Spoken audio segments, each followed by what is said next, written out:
السلام علیکم۔ خدارہ گرمی میں اپنی حفاظت کریں۔ آج کل درجہ حرارت 40 سے 50 ڈگری تک پہنچ رہا ہے۔ اس بڑھتے ہوئے درجہ حرارت کی وجہ سے جہاں عام لوگ بہت متاثر ہوتے ہیں، وہاں بزرگوں اور بچوں کے لیے خطرہ خصوصی طور پر بڑھ جاتا ہے۔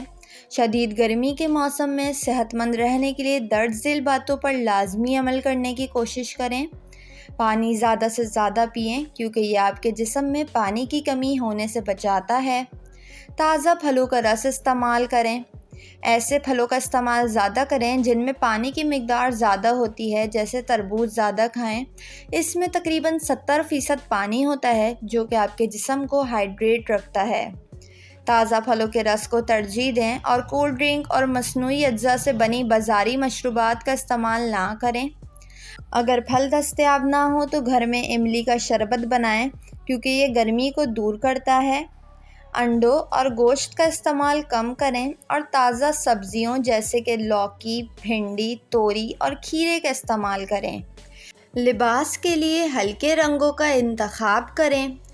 گرمی سے بچاؤ کے لیے زیادہ سے زیادہ نہائیں۔ بند اور کالے جوتے پہننے سے اجتناب کریں۔ باہر نکلتے وقت سر اور گردن کے حصے کو کپڑے سے ڈھانپ لیں۔ درخت کے سائے میں بیٹھیں۔ درخت گرمی کی شدت کو کم کرنے اور ماحول کو صاف کرنے میں مددگار ثابت ہوتا ہے۔ ویڈیو کو لائک اور چینل کو سبسکرائب کر لیں۔